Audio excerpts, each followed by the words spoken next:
All right, so let's not waste time. I am going to kick this off. My name is Ben Lamoth. I lead the Pardot practice at BDO Digital. I also got the golden hoodie at Dreamforce last year, which is super exciting. Feel free to follow me on Twitter at Ben Lamoth, or if you want to also follow me on LinkedIn. I'm also pretty active there as well. Um, and I will let Laura introduce herself. Hi, I'm Laura Black. Name spelled weird, but pretend there's a U in it. I have been in the Pardot world since 2011, spent a couple years as a consultant. I am back client side, a marketing operations manager, and also Pardot user group leader here in Austin, and just really want more people to like Pardot and know how to use Pardot. So excited to hear when people are taking their tests and they pass. Please let us know. We really enjoy hearing that sort of stuff. She's also a Salesforce MVP. Don't let her forget to say that. Oh, yeah. MVP for Pardot community support. So Yeah. all the good All things. right. Well, we have this is the exam guide that we're basing all of this off of. If you want to put this, see, I can see if I can. Oops. Nope. I'm going to back up. Let me back up. How do I back up? Back up. Nope. Well, I screwed that up. So this is. Can you? Thank you. That's what I was trying to do. I'm an idiot. Thank you. Um, So what we're going to be talking about today, or at least I'm going to be talking about, is the Pardot Engagement Studio. So is there? I'm like forgetting how I can go back in this once I'm in presenter view. Anyways, so Engagement Studio, it's worth 17%, and the two things that you need to be able to do successfully is distinguish between the different components of an engagement program, and then also be able to explain the process of updating an engagement program, including its assets. So engagement program is probably the most powerful part of the Pardot Lightning app, and it covers a lot of ground. And I like to tell people it kind of unifies all of the individual parts of Pardot, like emails and forms and landing pages and assets and all these things. They all kind of come together to be usable in a single in a single template, or a single not template, but kind of workspace. All right, so this is the actual Engagement Studio itself. So when you navigate to the Pardot Engagement Studio in the Lightning app by going to um, automations is one way to get there. There's a couple other ways, but the way that I tend to go is let's go to automations and then um, click Engagement Studio from there. Um, Once you get there, there's a button on the right that you are able to that says Create Engagement Studio, and once you do that, um, it's going to then ask you these questions. So every Engagement Studio must be named. This is an internal name. It also must have a folder. It's going to autofill with a uncategorized / engagement programs folder. If you have more comprehensive foldering in your system, then you would click this and select that folder. The description area here is for internal descriptions, just so others know what this engagement studio is for. It can be blank. It doesn't. It can be blank. It um, doesn't have to have any information here. And prospects are pushed through the engagement studio by virtue of being a member of the recipient list. So you see here it says recipient list and suppression list. Recipient list, you can add several lists here. Just keep selecting lists and they'll keep populating. And then similarly with suppression list, it works the same way as with an email suppression list when you're sending a list email.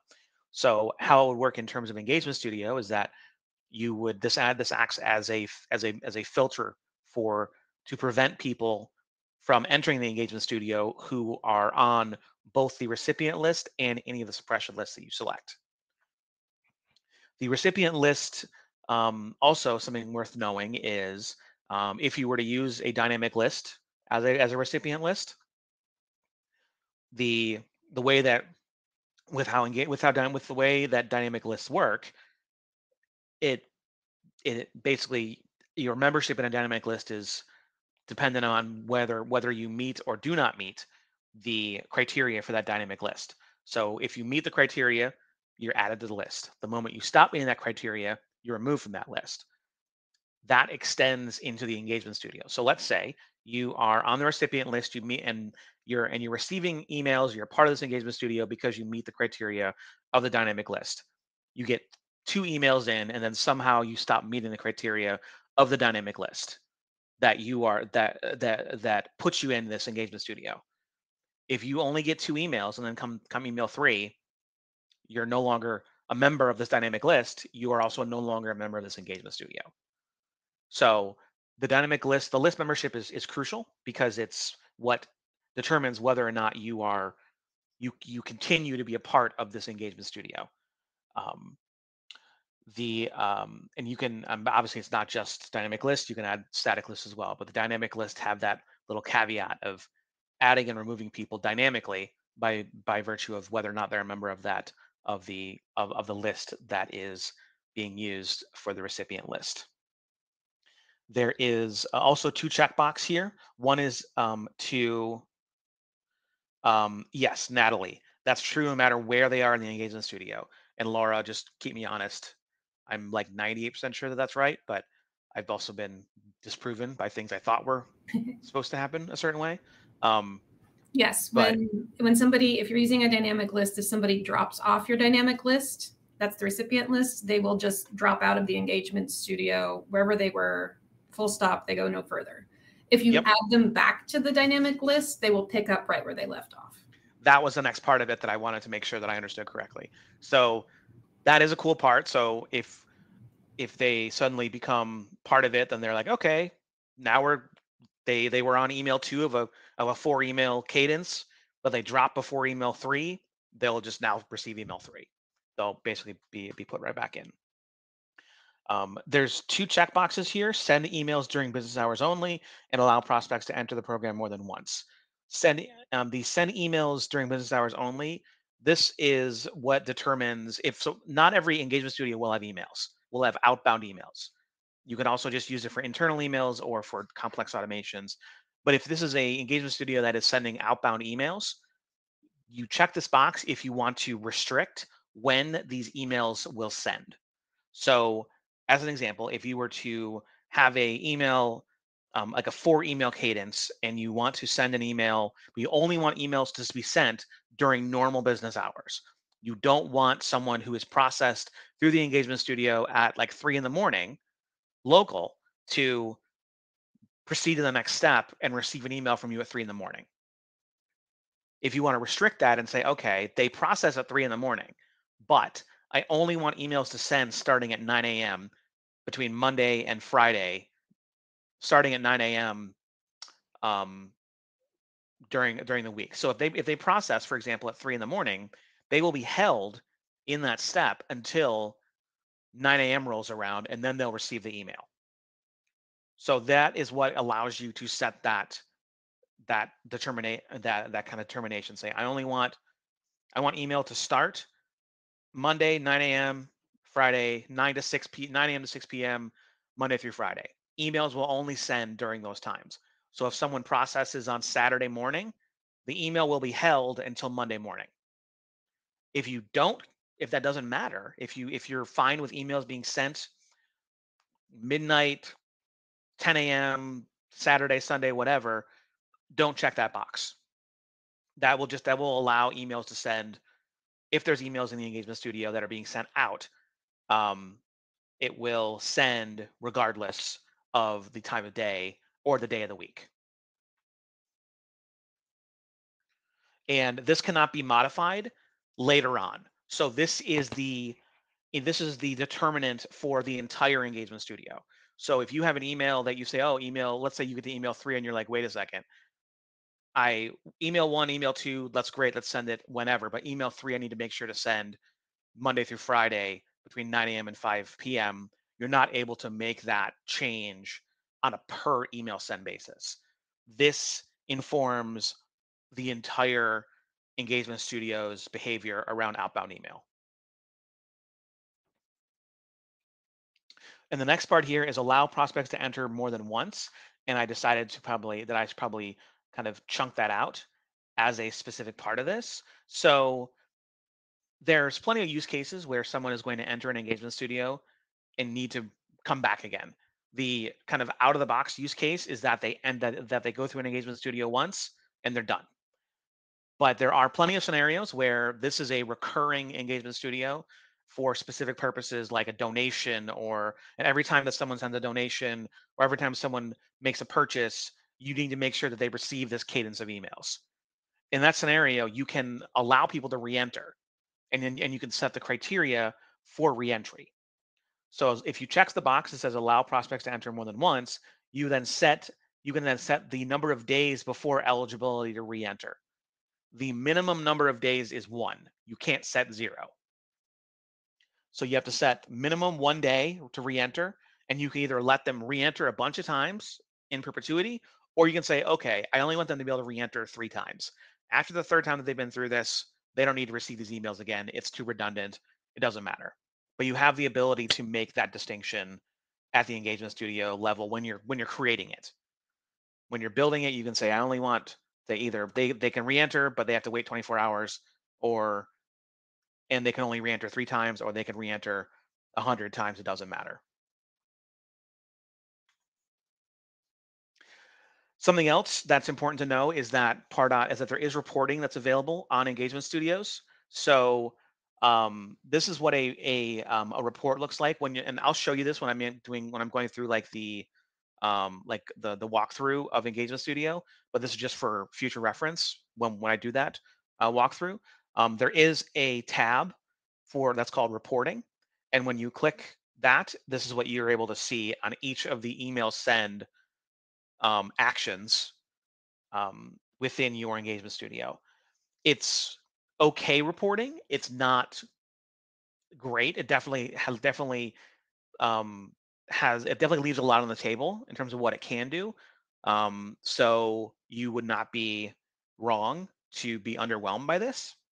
It gives you a lot of 30,000 feet view of performance, but it doesn't really give you much that you can like use beyond just seeing like at a glance how many people made it through here, what's the CTR, etc.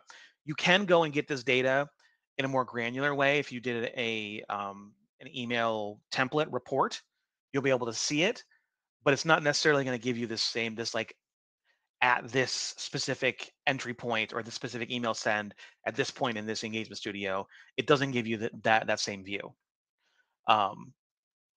You are able there's this thing called versions, and so the reason why this is called versions, this is confusing for some people. Whenever you anytime you pause and and every time you pause an engagement studio to make a change, for example, and then restart it, that is considered a new version of the engagement studio.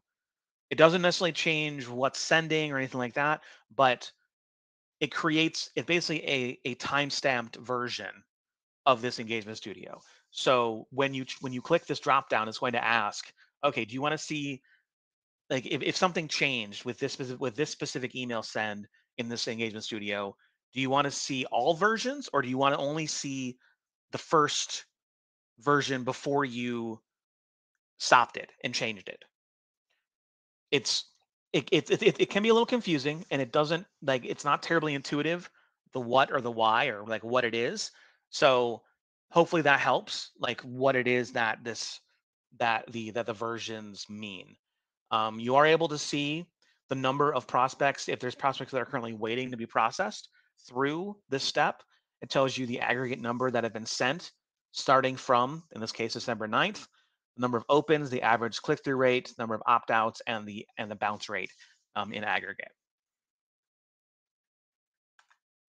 So this did not come through as I was hoping it would. So this is a kind of at a glance look at the different parts of an engagement studio. There are actions, triggers, and rules. So an action, as you can see, is going to be add to list, adjust score. There's going to be action verbs, going to be do something. And you've got a list that you can scroll through to make selections. The next is a trigger. These are obviously green, and these are actually going to be evaluation steps. So it's going to say, it says custom redirect, but when you add this to an engagement studio, it's going to ask you, like the actual adding of it is, did they click the custom redirect? Did they open the email? Did they complete the form? Did they download the file? Those are the questions that are being asked in that trigger step, and there are yes, no paths. And the third one here is called rules. So this is looking at specifics of this prospect within either Salesforce or Pardot. So it's going to ask, and this is like triggers, it's going to be an evaluation step. Is are they assigned to this specific Salesforce queue? Yes or no?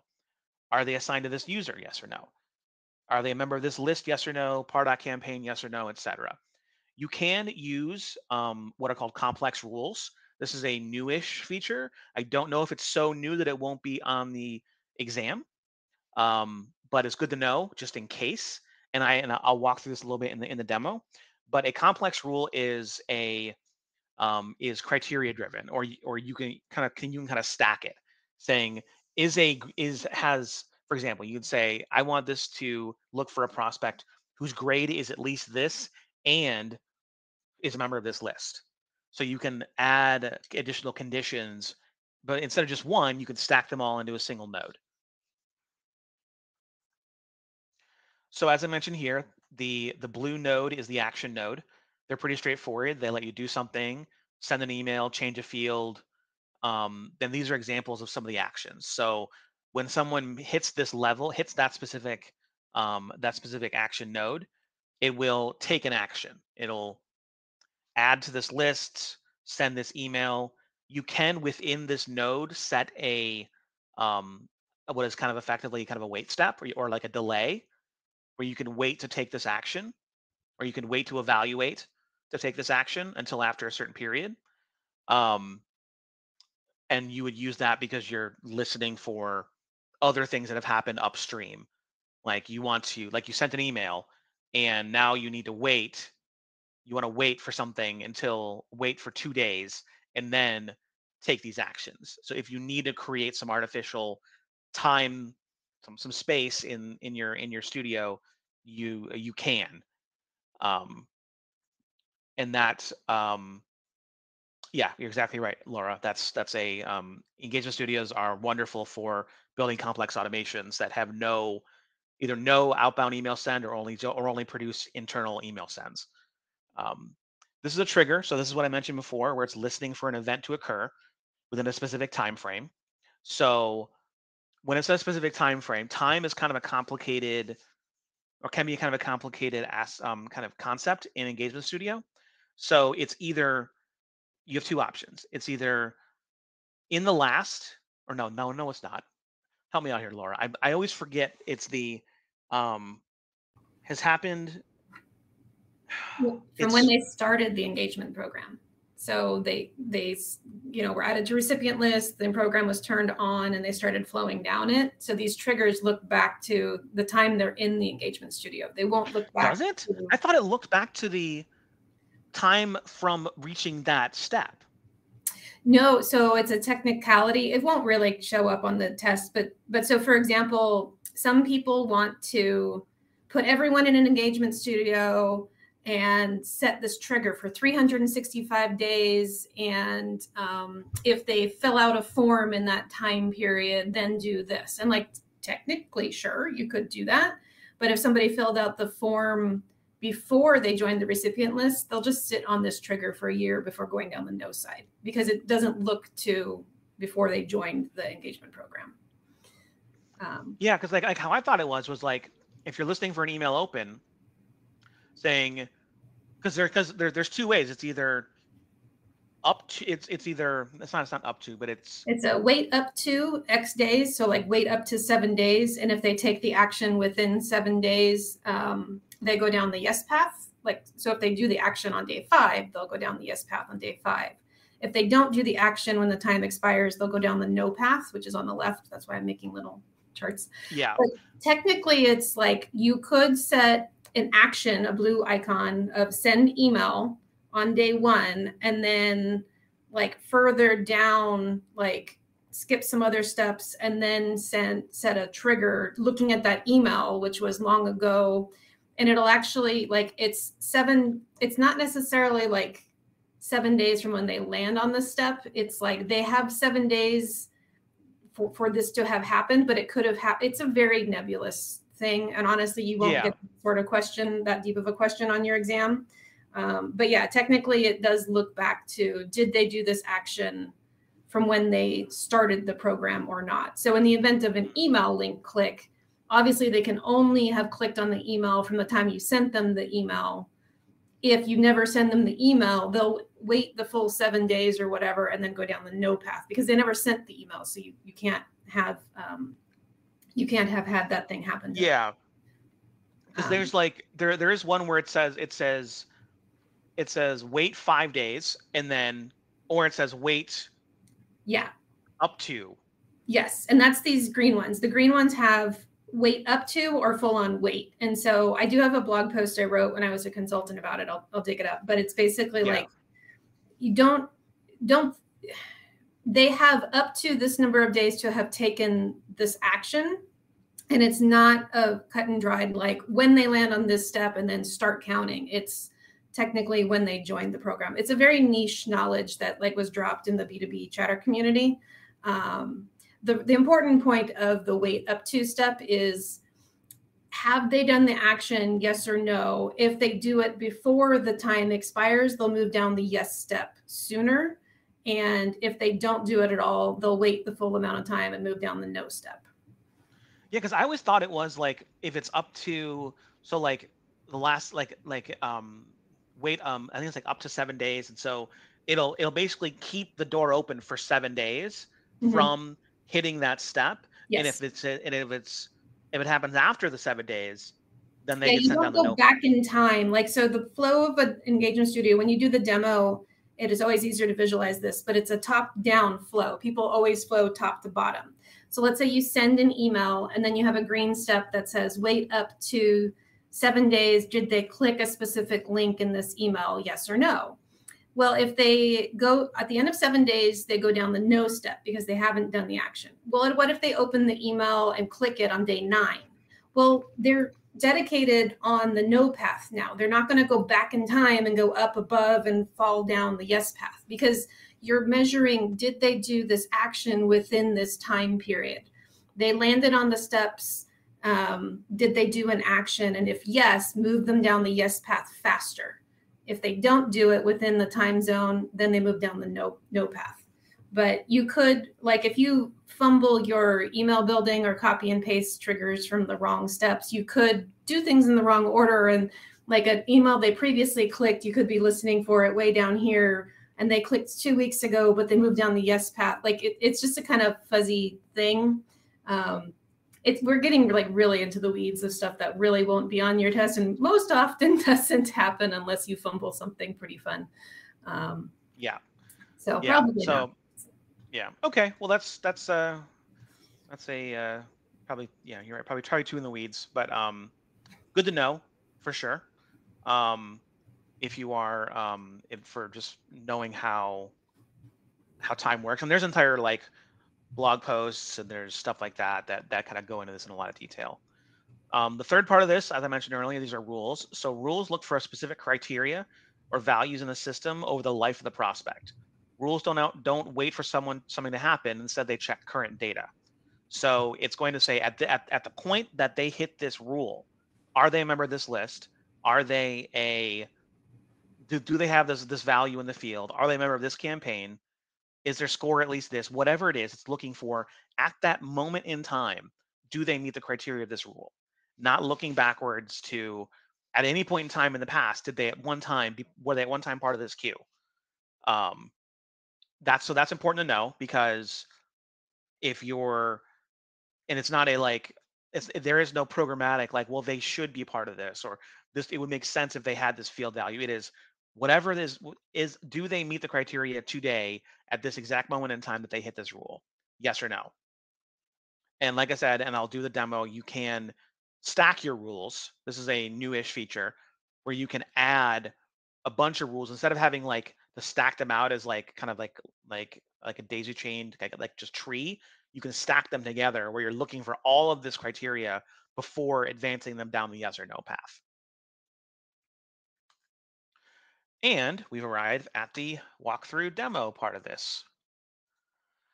So you see, I've got all these random engagement studios in here. This is one of my many favorite demo orgs.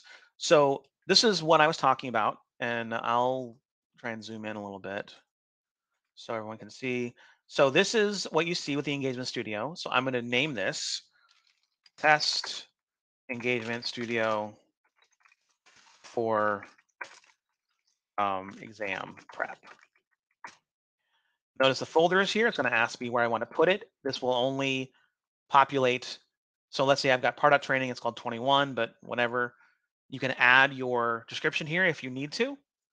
You have a bunch of lists that you can use. So if I say list 1, list 2, list 3, list 4, whatever, I can then say, but I want to make sure that they're not on this list or this list. And then here is what I was talking about, where you have your send list during business hours only. When I check this box, it asks me, okay, cool. Well, what are your business days? Are you a Monday through Friday company? Are you a Tuesday through Thursday company? What works for you? And then it's going to ask you, when does the day start? Not when do you want this email to send? That's important. It's when does the day start? Because emails are not going to send at 10 a.m. immediately. That's when they become queued to be sent. So they may not send until like 10:10, 10:15, whatever. And then when does the day end? This is the cutoff. Emails should not be sent after 4 p.m. local or whatever time zone that you select. So it is not so this is not going to be looking at the time zone that for your account. That's what's pre-populated here.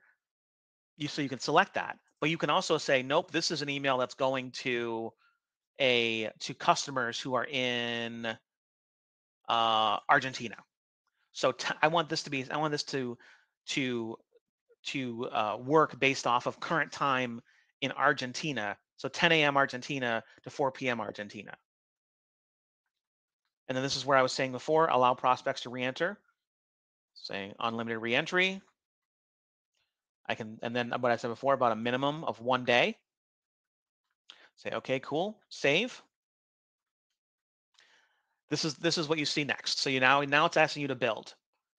You would click this little plus icon, and it asks you, what are you trying to do? You want to send an email?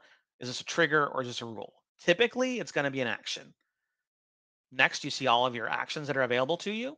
Remove tags, notify user, etc. Let's say that I'm going to send an email. I've got a bunch of email templates from previous tests. So I'm going to say, I want to send this one. It's now going to ask me, when do I want to send this email? Is it as soon as they hit this step, send the email? Do I want to wait 2 days before sending this email? Or does it need to send on a specific date? A warning about this is if you set, like I would caution you against mixing and matching dates with kind of programmatic days, because you run the risk of one overlapping the other or one missing the other. And then suddenly the send date versus the evaluation days don't match.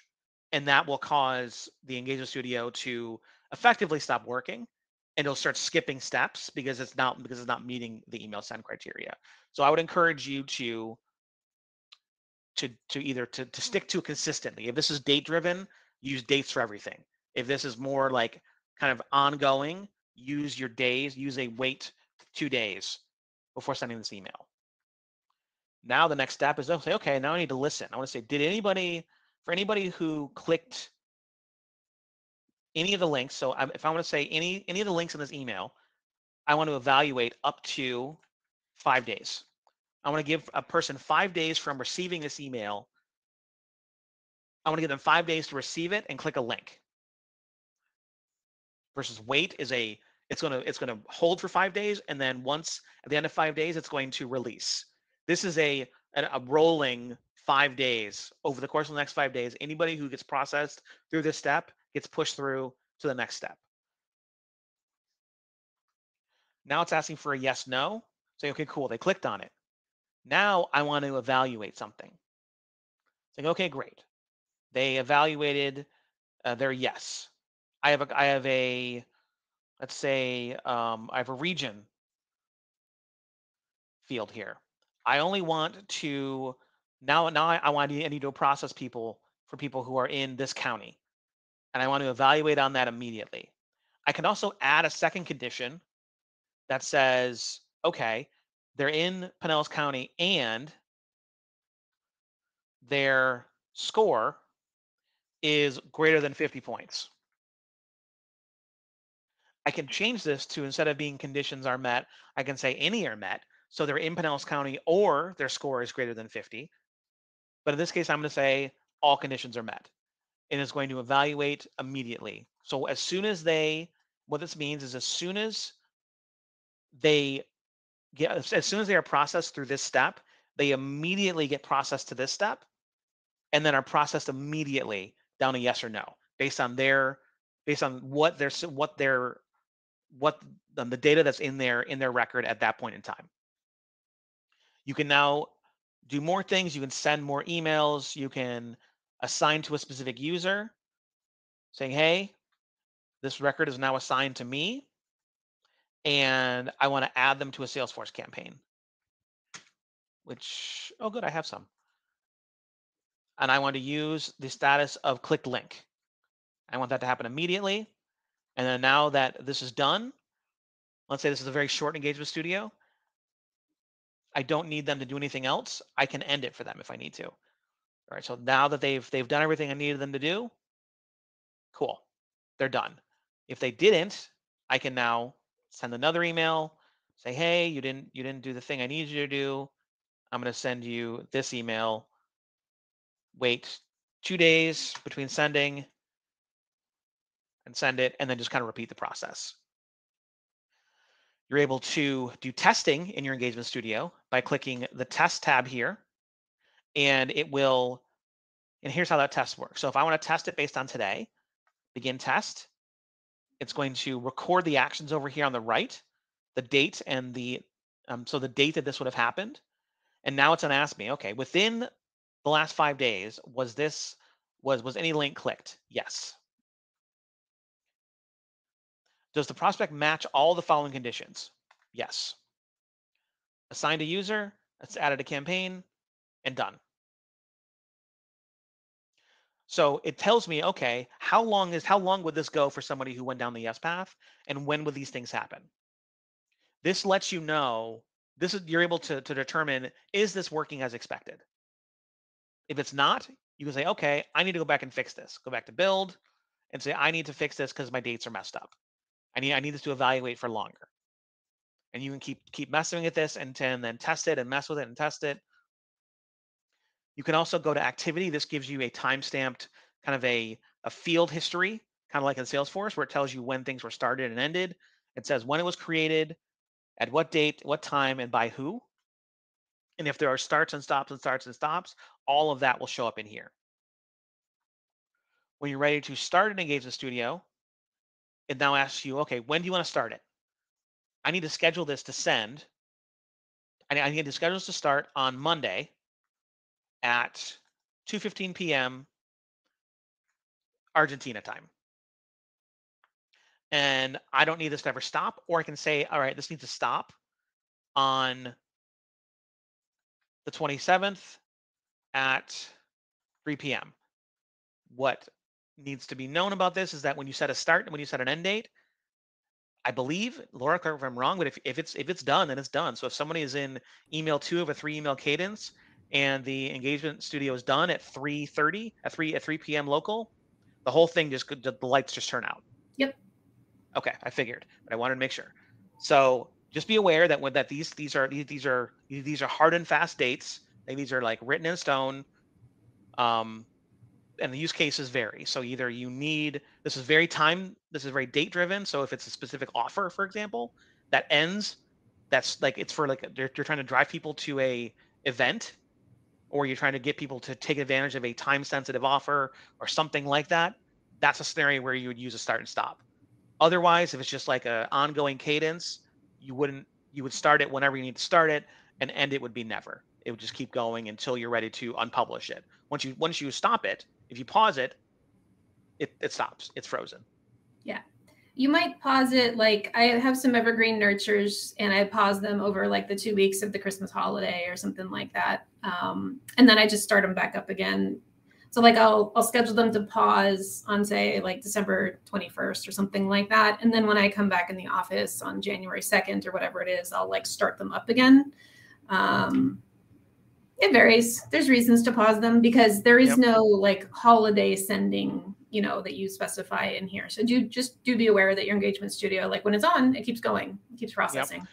One thing I do want to note that I'm realizing was part of this part of the requirements was, so let's back out of this. And I have this email. This email, when I click on this, I can click on it and I can see what it looks like. Obviously, this is a demo email, but oh yeah, I remember when I put that on there. That's funny. So let's say you're like, oh man, this email needs to change. This image should not, this image is out of date, or I have a better one. Do not stop the engagement studio. First and foremost, if it's running, let it run. Yeah. What you need to do is go into this email asset, which is going to be in Pardot email, make the changes to this email template. So this is Pardot Training 21. Let's see here. Pardot Training 21. Edit the email template. And be like, all right, wait a second, this email needs to change. So remember, this looks like this now. Just go in here and say, I no longer need this row. Save it. Go into text, sync from HTML, make sure everything is good. Publish a draft. And now, unless I totally just got rid of all my stuff, which I may have. I think I did. Awesome. Oh, yeah. So let's say, let's go back and add this email again because I didn't save it. So Pardot test email. And now I hover over this and it's gone. So what I'm saying is that you can make changes to your assets, to your forms, your landing pages, your emails outside of Engagement Studio. Think of them as being kind of mirrored into Engagement Studio in a way. So making all your changes to assets, all your updates to fields, to all these things happen separately. You don't need to pause or end your Engagement Studio to make those changes. All of that can happen separately, and then once you hit publish, that then flows backwards into Engagement Studio, and now it has the updated asset. And I believe that was the end of my Engagement Studio part of this. Let me just make sure. I don't think there's anything else in here. Yep, and now we're on to Laura. So I will stop sharing and pass the baton. Okay, 1 second. So Ben did the awesome demo. You all know that I am a big fan of slide decks, let's say. All right, everything shared okay? Okay, so lead management, Pardot's calling it lead management, or I should say the Salesforce certification is calling it lead management. I don't particularly like this name because it's more than just the concept of like, I have a new lead, I need to get it to sales. This is really about like segmentation lists, automations, but lead management is much catchier. It's a pretty weighty part of your exams, 24%, and I think you need like 72% to pass. So if you bomb this section, you have to get basically everything else right in order to pass this test. So do understand what goes on with all these things. And then I've got some links that I'll share out, or Ben, if you can drop some of them into the chat as we go. I can't see chat because of how I've shared my screen. But anyway, so lots to go in here, very wordy, but basically what we're going to cover is Pardot's concept of score versus grade, what Pardot calls segmentation, which is made up of lists and dynamic lists versus static lists, segmentation rules, and profiles. And profiles is actually grade, so we're actually going to jump around a little bit. We're going to cover automation rules. We're going to cover completion actions, page actions, and custom redirects. So like I said, this is going to not so much cover how to push a record from Pardot into Salesforce as a new lead, but do understand that these completion actions, these automation rules, you can even do it with Engagement Studio. You can do that action with any number of these automations. So I'm not going to help you decide when and where to push a lead into Salesforce, but these are the tools that'll help you along the way. So first concept, and you, as a Pardot admin, you probably see score a lot. Pardot may have sold your sales leadership or your executive leadership on the concept of grade when they bought it, but grade is highly underused. So if you haven't touched grade, don't be ashamed. You're not alone. A lot of companies don't touch grade. But to pass the specialist exam, you will want to know what is the difference between score and grade and why one changes versus another. So score is literally activity. It measures how interested a prospect is in your company. So an anonymous visitor is on your website, surfing around pages, and then filling out forms, and they become a known prospect. And then you send them emails, and they engage with your emails. Those are all activities. Those are things that show that they're engaging with your brand, your website, maybe your social if you're using Pardot assets in social. So they're probably researching you because they probably want something you have to sell. So this is, like I said, how interested a prospect is in your company. And maybe you're like, okay, that's great. I want to hand over all of these leads. They're all leads to sales. And I would say, sure, if your sales team is like desperate for leads, but honestly, you'll probably get some pushback that all these leads are crap. Because sales, as much as they say, I want more leads, they don't want crappy leads. They want leads that they can actually close, right? And that's where grade comes in. So grade is demographic, firmographic information. It measures how interested your company should be in a prospect. And in theory, there's a nice intersection, right? There's how interested a company is in your company and how interested you are in them. And you're going to, find the sweet spot of both of them and then pass them over to sales, and sales is happy and you're happy and everything. So when I say demographic, firmographic, this is data that doesn't change much. So it's things like their job title. Well, they might get promoted, but they're probably going to stay in the same department.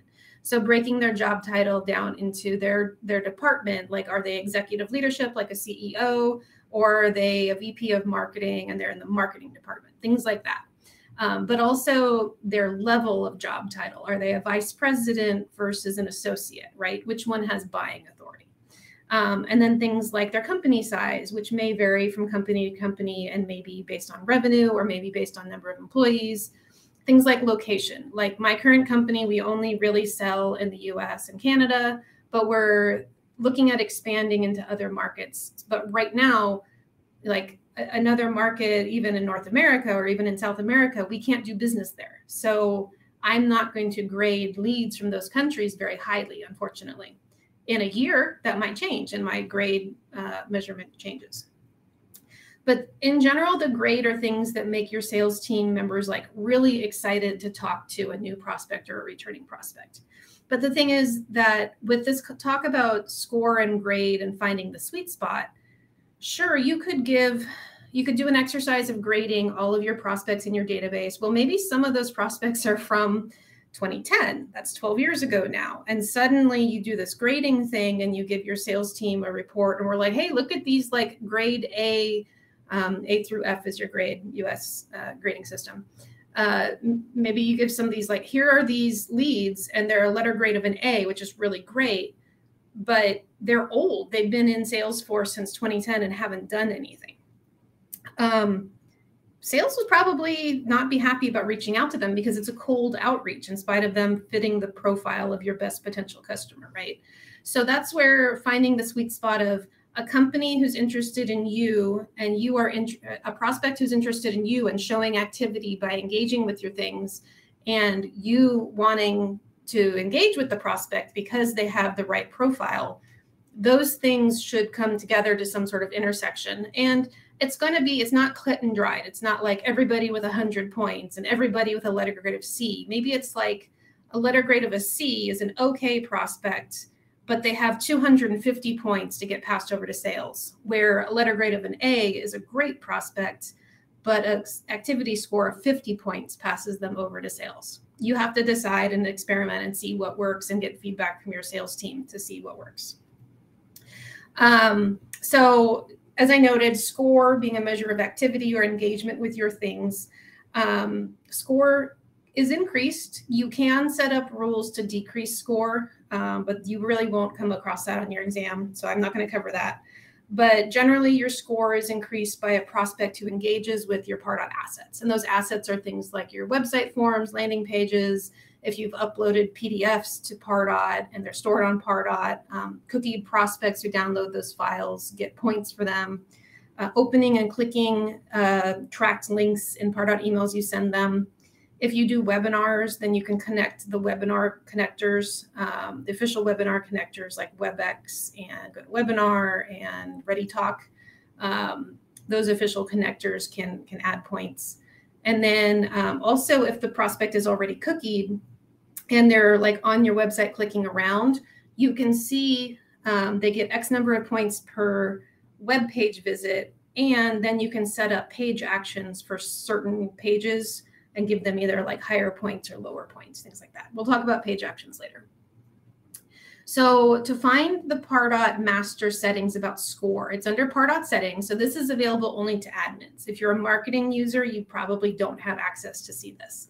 But a Pardot admin just goes to Pardot settings. And then under the left-hand tab, it says automation settings and then scoring. And I'm going to show you in a second, like what things can be scored on. But I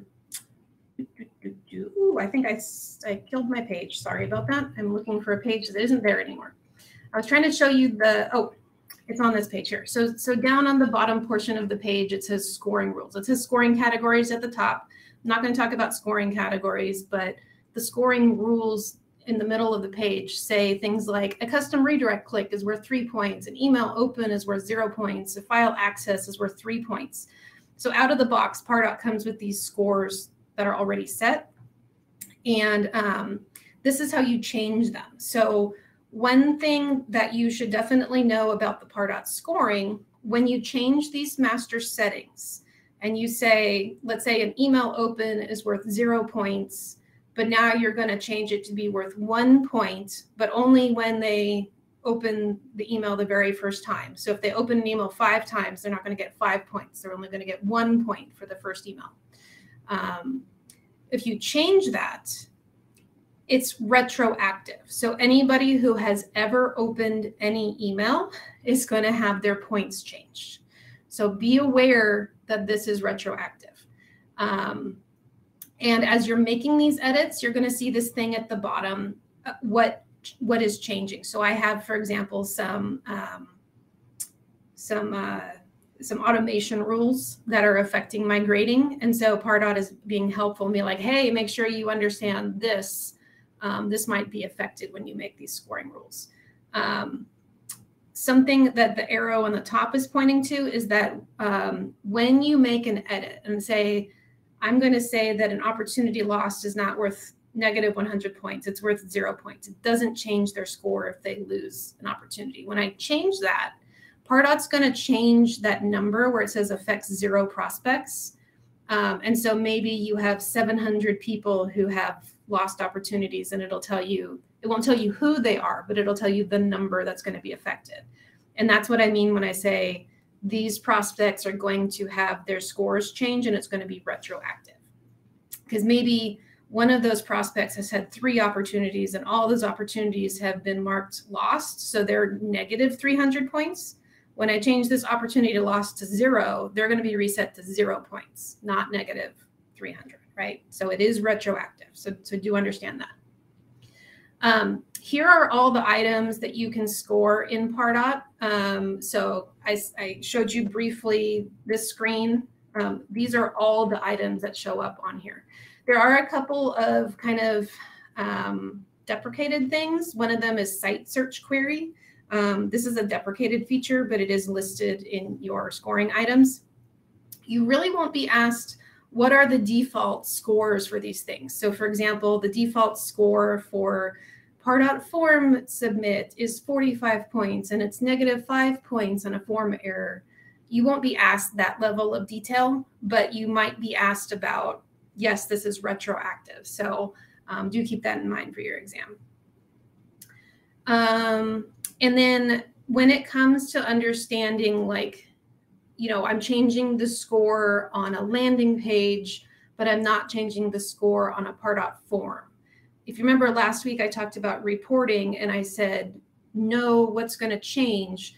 What is your outermost Pardot element? If it's a Pardot form that's iframed onto your website, what's the outermost Pardot element? Well, it's embedded in your website, but that's not a Pardot thing. So the form is where the reporting happens. If it's a landing page where you went through the landing page wizard and on step 2 of the wizard, you embedded a Pardot form, they fill out that on the landing page. Well, there's a form, but the Pardot landing page is wrapping around it. So the scoring change is going to happen on the landing page score. So when you are on this page and you're saying change the score for a landing page submission to be worth 10 points, it's no longer 45 points, it's 10 points. You're going to have scores recalculated only in the landing page thing, not in the form thing. So in most cases, best practice is going to be make your forms, form handlers, landing pages worth similar amounts of points. But that's not hard and fast. But just do understand, if you change a score on a landing page and you don't change it on a form, how that affects when somebody submits a form. Links here to, there's a whole Trailhead module about using scoring. And there's some help articles about what happens with scoring and how you can customize scoring rules. So I want to dive into profiles. So remember I started off talking about score being activity and profile being a grade. So Pardot calls it a profile. It's basically how close is this person to the profile of our best customer, best potential customer?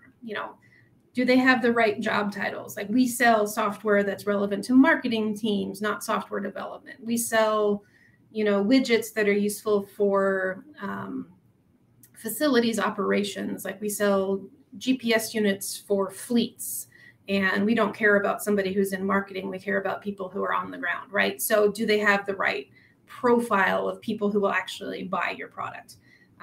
Do we sell, something to sales departments, but this person is an accountant at this company? Well, they probably aren't the actual person buying the product, right?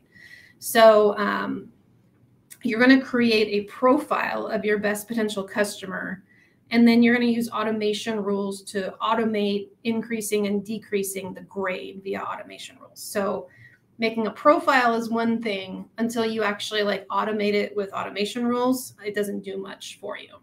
And grade, like I said, it trips up a lot of people, and a lot of people don't use it because it is confusing. But in general, grades range from an A+ to an F-. And again, this is US letter grade. So A, B, C, D, F are your general grade categories. Every prospect begins at a grade of a D, which is, if you're in the US and you went to school, you're like, oh, a C is like the average. Well, we're trying to make people really look good. So everybody starts at a letter grade of a D, and you can increase or decrease grades in 1/3 increments. So it's 1/3, 2/3, or 1 full letter grade that you can pick how much they'll jump. So maybe for your company, you want to hand off over to sales people who are in a pretty good quality candidate, and you want them to have a letter grade of a B- or higher. So you need to get them up from a letter grade of a D up 5 1/3 increments, right? And that's what this middle column is telling you, is from the D, how many 1/3 increments do you need to go up? To get from a letter grade of a D to a D+ is 1/3 of a letter grade. from a D to a C is 3/3 or 1 full letter grade. So you can jump people in 1 full letter grade increments, but most of the time you might have like 7 different criteria that could jump 1/3 or 2/3. But just think about, in order to get from a D, a solid D to a solid A, you need 9 1/3 increment points, basically. So here's when I said, you might have these kind of buckets. Think about them in terms of like the letter grades of an A. In the light green are, here's your best fit candidates, here's your good fit, here's your okay fit, right? And so these are 3 buckets. And if they get to the full A+, which is 10 increments, that's really astonishingly great. And you should definitely give them to sales if they're showing activity. So I'm going to show you the screens in a second, but basically you're going to go to the profiles section, and each line of criteria has 2 parts. It has a name that you're going to give it, and then it's going to have how much of a grade adjustment it's going to be. And what's kind of confusing is that you can use a single line item of a criteria for the same positive and negative increment. So I can say location is worth 2/3. And when it comes to my automation rules, I can say these countries are worth positive 2/3 of a grade, and these other countries are worth negative 2/3 of a grade. I'm using 2 automation rules to do that, but I can use the same line item profile criteria to do that. It's very confusing. So here's the screen, and under the prospects tab, you go to profiles. And then here is the default profile. So this is the profile that Pardot actually shipped with, as an example. You can, on this other screen that I was just on, you can add additional profiles. Out of the box, everybody must have a profile, and they're all added to the default profile. So that's why you see 71,000 prospects in my screenshot here. But I can add additional profiles and like seed some test prospects into my test profile A, and then see what happens when I apply automation rules to them and do some testing and see what happens. So you don't have to use the default profile. You can add additional profiles. You would just need to change people to have those other profiles in order to use them. So here's, like I said, you're going to edit these line items. And when I said there's 2 things involved in each line item, the first one is the name. And these are the default ones that, Pardot shipped with. So they're saying that the company has 50 or more employees. Company size is 50 plus. This is just a free text field. You could call it whatever you want. You could call this like SMB company or something like that. And how much am I going to adjust the grade by? And you can see that my options are 1 full letter grade, 2/3, or 1/3. So that doesn't do you much until you make an automation rule to say, hey, here are the countries or here are the criteria that make this thing happen. So in my example here, I'm showing like the field. The Pardot profile item is their location is United States or Europe. So I'm saying that the prospect default field country is Germany, or their country is United States, and you fill in the rest of the countries that apply. The action is a special automation rule action that says change profile criteria.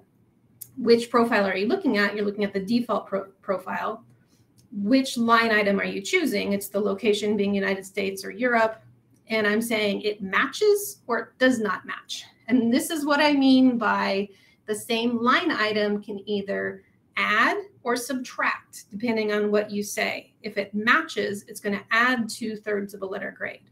If you say does not match, it's going to do negative 2/3. So I would make this automation rule for location being United States or Europe. I would use a second line item that says like location is South America or Mexico.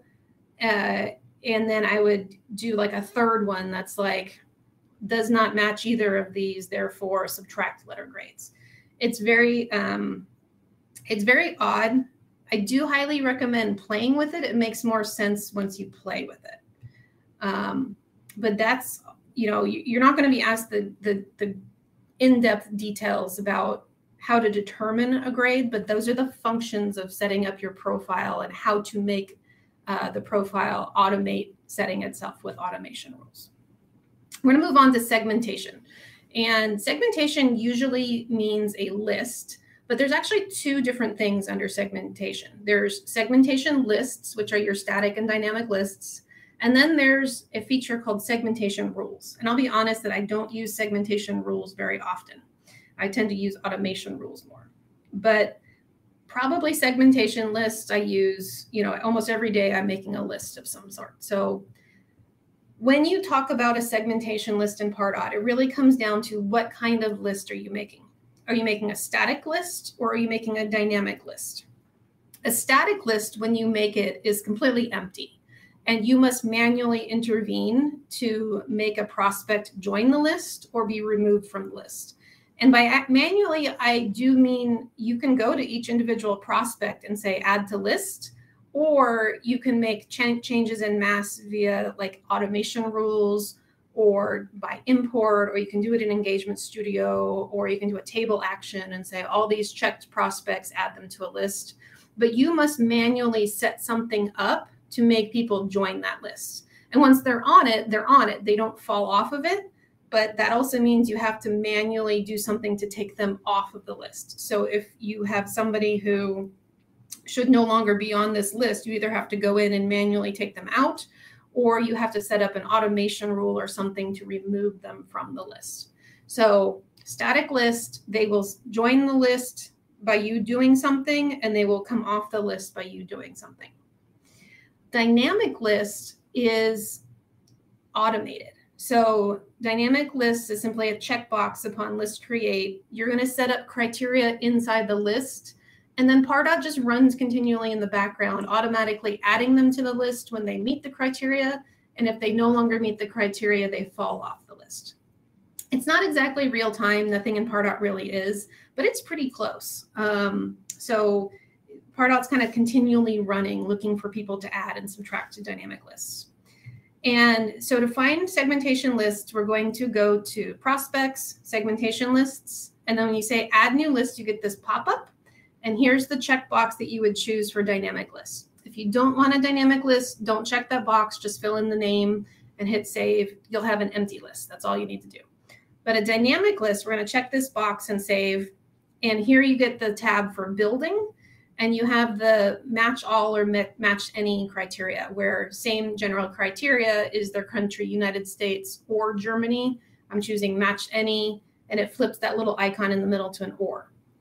You aren't going to have people who country is United States and Germany. So if your list turns up with fewer prospects than you think, you want to check your criteria again. And then there is a way to like test this and run a preview, but I almost always just run them.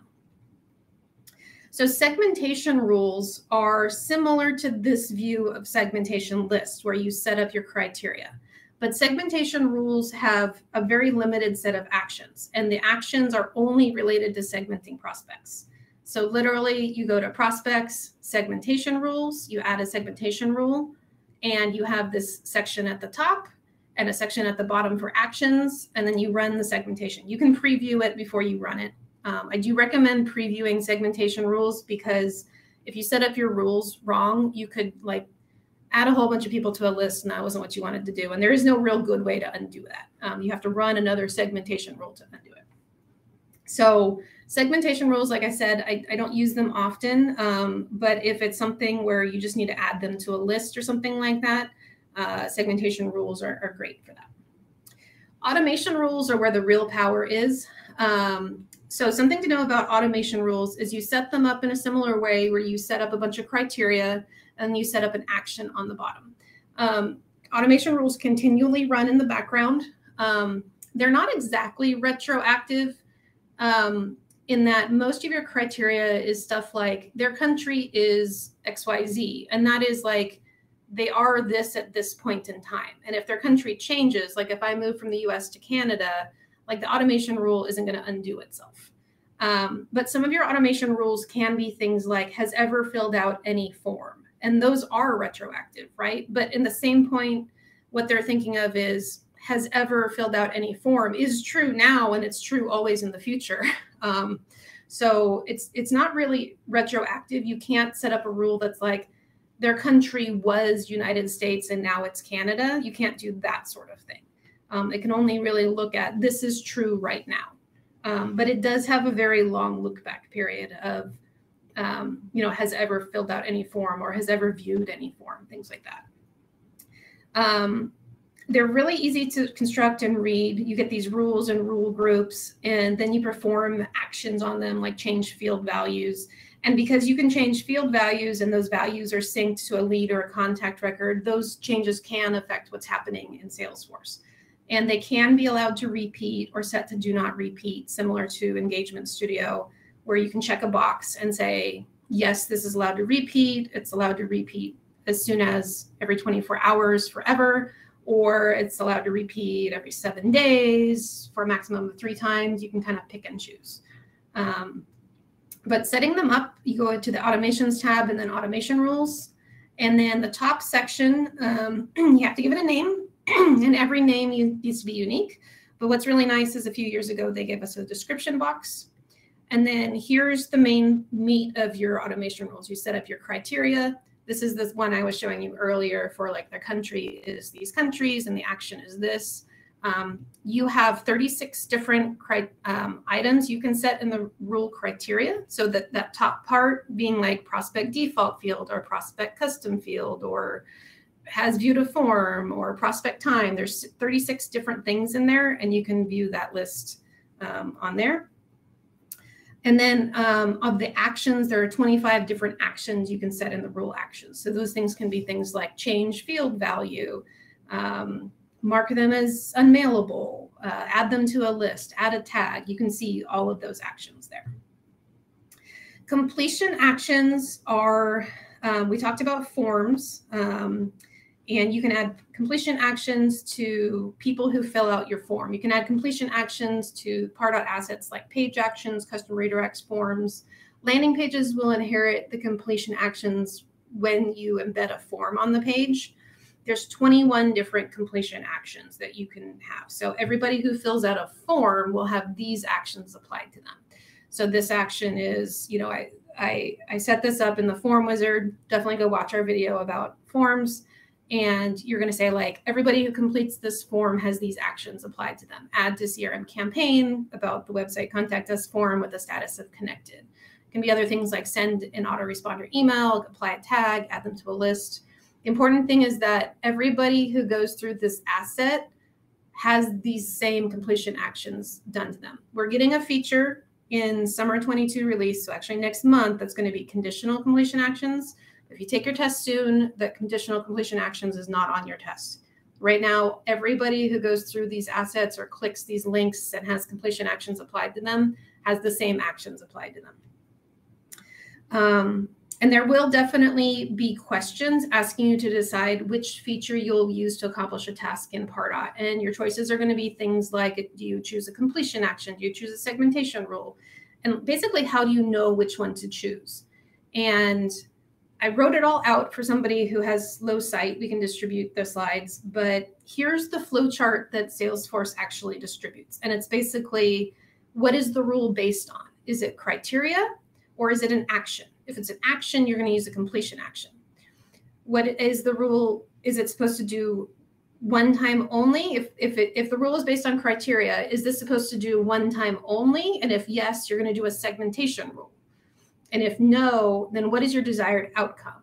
You want to update them on a list and that's all? Or do you want to fire an action on the criteria? You're going to use an automation rule. So know this, how you're going to choose which of these automation rules, automation tools to deploy.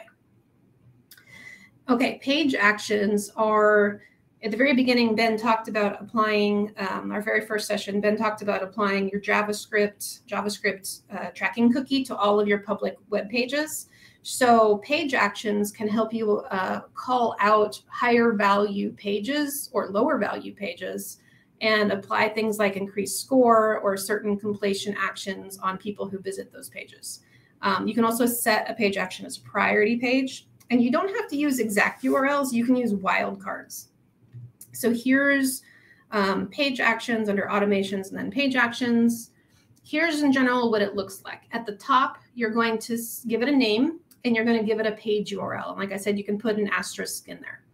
In this example, I'm going to give it 10 additional points for an already cookied person who visits this page. I'm going to give them 10 additional points for visiting this page. And I'm going to call it out as a priority page. And then I can do completion actions. An already cookied person who visits this page can have completion actions applied to them, like add tags to them or something like that. Page actions, the completion actions are not retroactive. So if I visit this page while I'm anonymous, I don't have these things happen to me. If I visit the page and then later fill out a form and get cookied, it's not retroactive. Those completion actions will not apply to me at that time. So just be aware of that. Custom redirects are, think of like Bitly. You know, you want to shorten a URL or something like that. Use these in social or in banner ads. And again, similar to page actions, you can apply completion actions when an already cookied prospect clicks a custom redirect. So under the content tab, go to custom redirects, and you have to give it a name. You have to assign something to a campaign, and then you're going to give it a destination URL. And you know, maybe your destination URL is really long. I'm going to use my tracker domain, which lets me assign a vanity URL. So it's going to be like a very shortened URL, right? And then if you've turned on your Google Analytics connector, you'll get this option to add your Google Analytics parameters. And again, you can add completion actions if somebody is already cookied. They will have these actions applied to them. So let's say that I put out this link, you know, go to pardotpro.com/quick tip. I'm going to use it in a social post. If one of my already cookied prospects clicks that link, they'll have these actions applied to them, right? And that's really it. You're going to see when you save, you get the destination URL, which is something really long and janky. And then you get the tracked URL, which is nice and short. And that's why I'm saying it's like a shortener, right? If you've used the UTM parameters in the building, then the tracked URL, when you click it, it's going to apply the URL, the UTM parameters as you go. It's super fun. So I definitely think you should play with it. That is all of our slides for all of this. I know we are a bit over our time, but it's been a lot to cover. So we appreciate you hanging out with us. Yeah, anyway. absolutely. Yeah, thanks. Thank you for doing all that, having so much detail, Laura. I'm sure that many will appreciate it above and beyond who are on this call as it's discovered by others. But yeah, no, thanks so much. And like we said before, feel free to reach out, let us know if you pass your exam. We'd love to hear it. It's always nice to hear. And I will be sharing this recording. I'm going to email it out to everybody who registered, and I'm going to be going through the attendees, and I have my final 2 certification vouchers to share. And so I will put those names into a randomizer, and I will let the people know after this who won it. And I'm also going to post this I'm going to create a blog post with all 3 of the sessions in a single post, so they're all easy to find. Yeah, thanks again for participating. This was a lot of fun. Hope you guys got a lot of value. And yeah, feel free to reach out, find us on Twitter, LinkedIn, etc. Yep. And yeah, if there's any like last minute, we're over time, so if you need to jump to meetings, but if there's any last minute demo things or questions about any of the sessions that you want right now, we can hang out for a couple more minutes and do that for you. Yeah, I do have to go. Absolutely. So yeah, so if you're able to hang out, then great. I do have to bounce though. So Thank you, everybody, and we'll talk to you soon. Okay. Bye. So basically, if you have any questions, let me know. I'll give it a minute or so if you want to put something in the chat. But we are over time. Absolutely understand. Sorry. This is the first time Ben and I have done this, but I think we'll probably do it again. And it's a lot to cover. What are wildcards? Okay, yes, that is an excellent question. So a wildcard is, let's say my website has a URL pattern like pardotpro.com/blog, and then it fills in with like a date and then a slash and then, something else, right? So a wildcard means anything after this gets included. So if I do pardotpro.com/blog/*, it means anything that falls inside of that URL gets included in that page action. So everything inside the blog in that example, but not the blog homepage, which is a fun quirk. So let's say you have a section on your website that's like company.com/about us. And then inside about us, you have subpages that are like leadership and whatever. You could do a wildcard to do all of your about us pages in one group. And that way you don't have to make a single page action for the about us page and our headquarters page and our contact, all of these individual pages that fall inside that same URL pattern. Does that make sense? You can also do page actions that give negative points. So let's say you have a careers section of your website and you want to give them like -25 activity points for browsing in your careers section. Maybe that's something you want to do. So I only showed like applying points for other high value pages, but you could definitely do negative points for pages that like don't indicate real interest. Does that help? All right. And wildcards used on page actions, like if your website has like good SEO practices, like you probably have sections of your website, like your resources library probably all starts off with like company.com/resources and then / like something else long. So you could like group all of your resources pages together, for example. Yeah. Anybody doing Engagement Studio and have questions about it? I can answer deeper questions.